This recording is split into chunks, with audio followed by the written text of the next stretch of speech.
ফসলের ন্যূনতম সহায়ক মূল্য আইন লাগু সহ মোট 11 দফা দাবিকে সামনে রেখে বাঁকুড়া জেলা শাসকের দপ্তরের সামনে তুমুল বিক্ষোভ সংযুক্ত কিষাণ মোর্চা ও কেন্দ্রীয় ট্রেড ইউনিয়নের মিছিলের পথ আটকালো পুলিশ।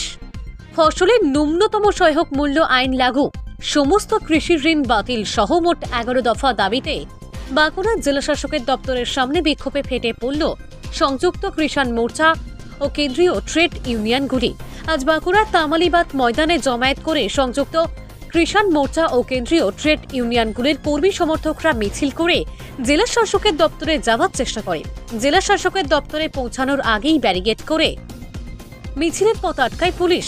ব্যারিকেডের সামনেই বিক্ষোভ দেখাতে শুরু করে কিষাণ মোর্চা ও ট্রেড ইউনিয়নগুলি। সারা দেশ জুড়ে কৃষকদের অবস্থা দিন দিন খারাপ হচ্ছে।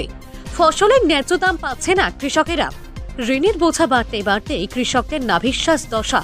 ক্রমবর্ধমান বিদ্যুৎ বিল, বীজ ও সারের অস্বাভাবিক দাম বৃদ্ধির ফলে চূড়ান্ত নাকাল হচ্ছে সাধারণ কৃষকেরা।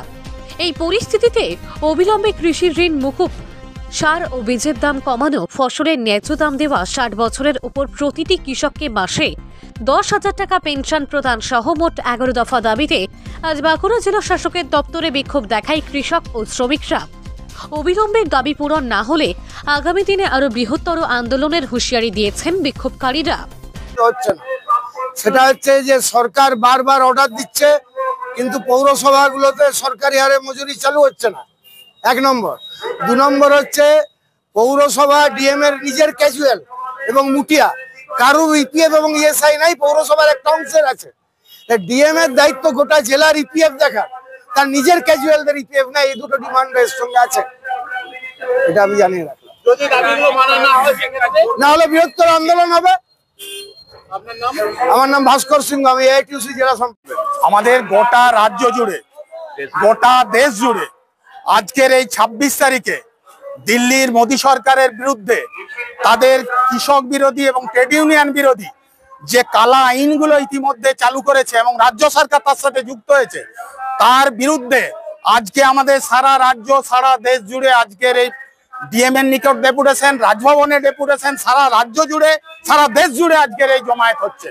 মূল দাবি হচ্ছে আমাদের কৃষকের ফসলের লাভজনক দাম চাই। আমাদের মূল দাবি হচ্ছে সমস্ত কৃষকদের স্বার্থে, গরিব মানুষের স্বার্থে, জনগণের স্বার্থে 60 বছরের ঊর্ধ্বে সমস্ত বার্ধক্যকে 10,000 টাকা পেনশন চাই।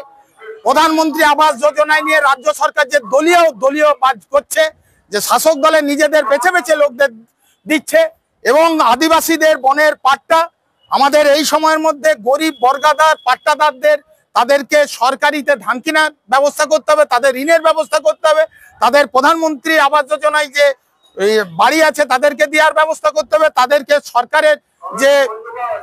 সরকারের যে প্রধানমন্ত্রী যে কিষাণ নিধি প্রকল্প তার সাথে যুক্ত করতে হবে, আমাদের রাজ্যেও কিষাণ বন্ধুদের প্রকল্পের সাথে যুক্ত করতে হবে। এইরকম আমাদের 11 দফা দাবির ভিত্তিতে আজকে আমরা ডিএম এর কাছে ডেপুটেশন দিতে যাবো।